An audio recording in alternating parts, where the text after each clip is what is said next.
So guys, এই ঝড় বৃষ্টির মধ্যে আমি বাইরে বেরিয়ে কি করছিলাম আর কেনই বা এত ঝড় বৃষ্টির মধ্যে রাস্তায় আমি দাঁড়িয়েছিলাম, এইসব দেখার জন্য পুরো ব্লগটা ফলো করতে থাকো। সো হে গাইস, আসসালামু আলাইকুম। আমি হলাম আবিদ, আপনারা দেখছেন আবিদ লাইফস্টাইলের আরো একটা নতুন মিনি ব্লগ। তো রোজগার মতন আমি ঘুম থেকে উঠে ব্রাশ করে বসেই ছিলাম। তারপরে সন্ধ্যাবেলা দোকান খুলে বসেছিলাম, দেখলাম যে রাস্তা খুব জোরে ঝড় উঠেছে। তাই রাস্তার দিকে বেরোলাম, দেখলাম আম গাছের অনেকগুলো আম পড়লো, তাই আম খেয়ে নিলাম কয়েকটা। আর তারপরে দোকান বন্ধ করে ঘরে এসে বসেছিলাম।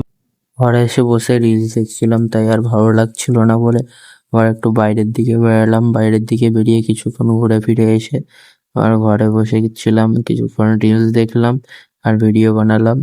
তারপরে আর ভালো লাগছিল না বলে খাওয়া দাওয়া করতে বসে পড়লাম। আর তারপরে খেয়ে দিয়ে আপনাদের সাথে আবার নতুন করে আবার ভিডিও বানানো চালু করলাম আর রিলস দেখছিলাম। তারপরে আর ভালো লাগছিল না বলে এবারে ঘুমাতে যাব। তো গাইস, যদি চ্যানেল নতুন হয়ে থাকো, ফলো এবং সাবস্ক্রাইব অবশ্যই করো, আর লাইক কমেন্ট শেয়ার অবশ্যই করো ভিডিওটাকে ভালো লাগলে। আবার কালকে দেখা হবে, বাই।